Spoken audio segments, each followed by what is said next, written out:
Lewis concept of chemical bonding involves the transfer or sharing of electrons between the combining atoms. In the light of quantum mechanical views of the structure of atom, the Lewis concept does not provide a logical picture of chemical bonding.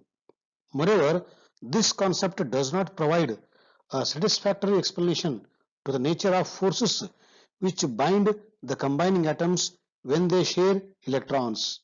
The quantum mechanical picture of an atom involves the concept of orbitals. This means that the orbitals of an atom should get involved in the formation of a covalent bond. In the today's session, we therefore turn to a deeper view of the formation of a covalent bond based on the quantum theory. Good times, my dear students of 11th class.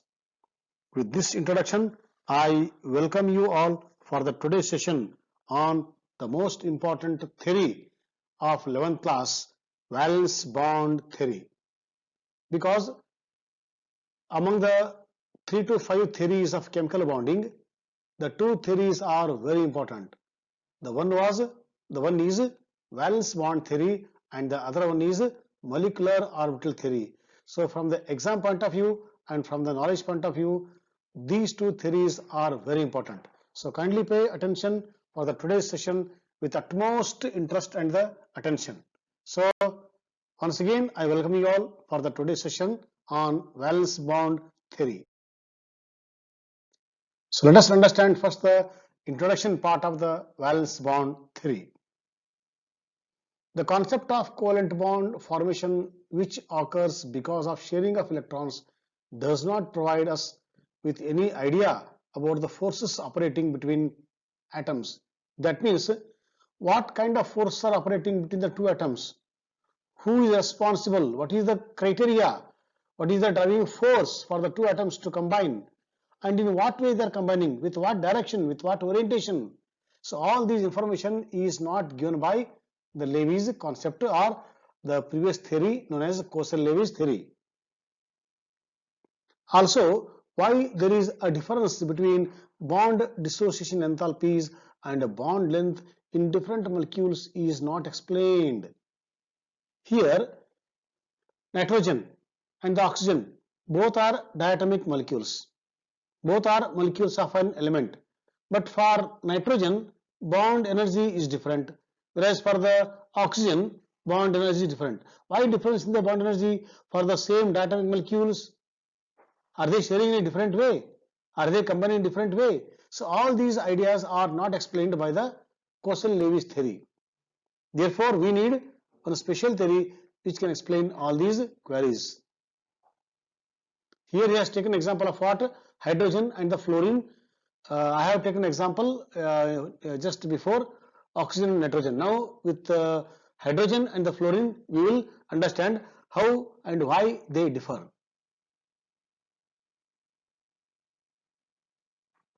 See here, hydrogen, diatomic molecule, fluorine, diatomic molecule.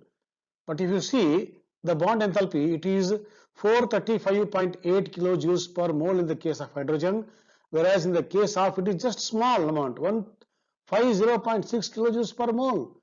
Why it is having less bond enthalpy? And if you see the bond length of hydrogen molecule is 74 picometers, whereas in the case of fluorine, it is 42 picometers.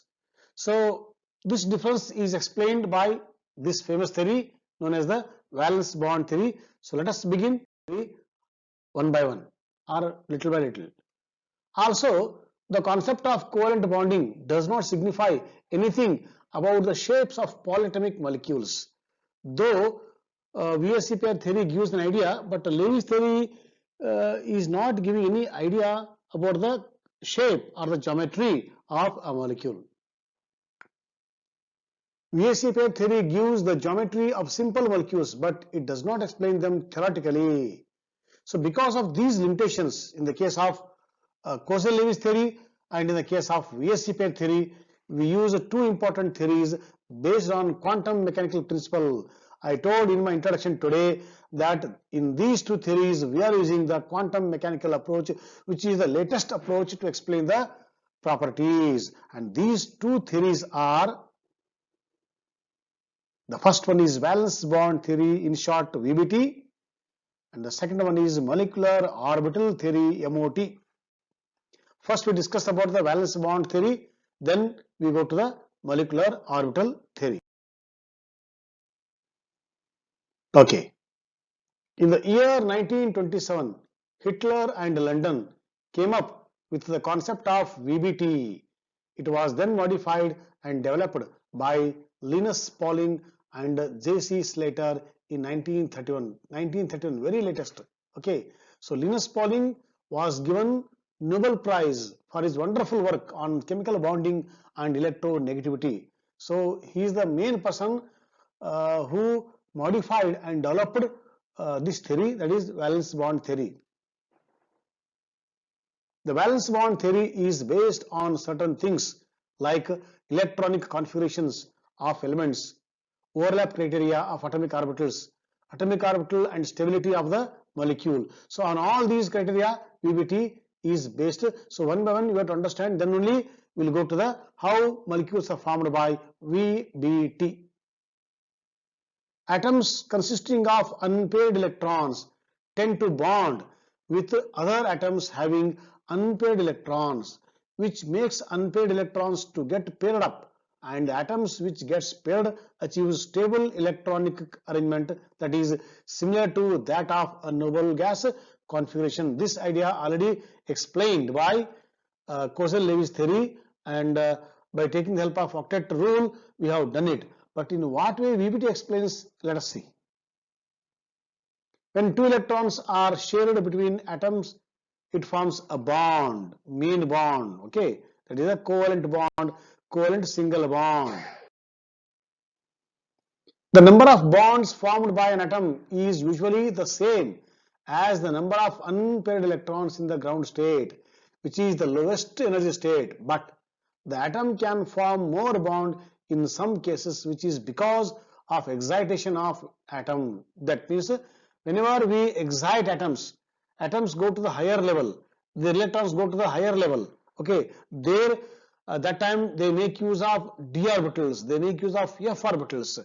Till now we studied the bond formation between the s orbital and the p orbitals or sp orbitals, but now onwards we study involvement of the d orbitals also. So therefore this all idea is given by the VBT but not by the Lewis theory. Therefore VBT is far better than the previous two theories.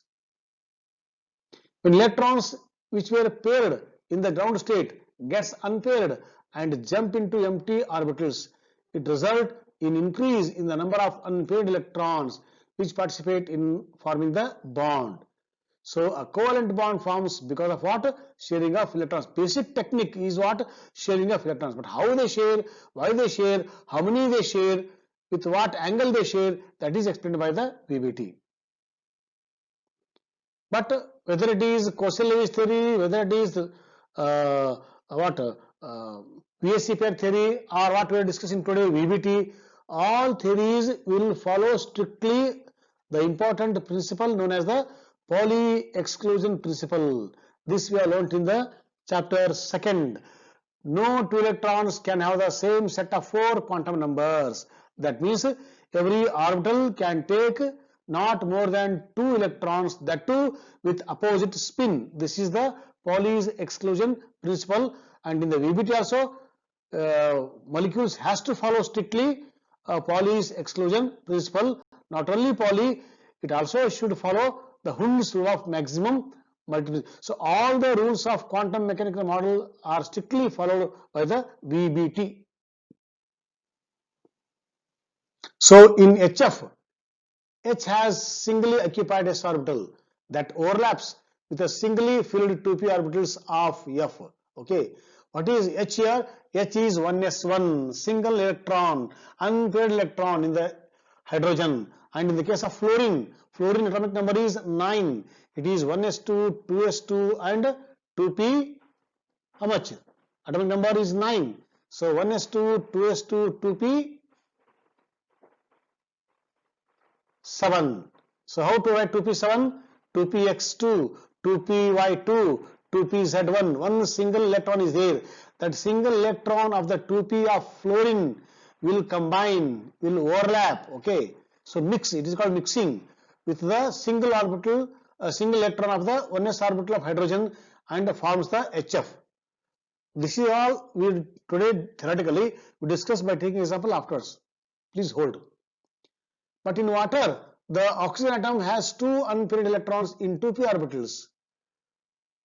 What is the atomic number of oxygen? It is 8.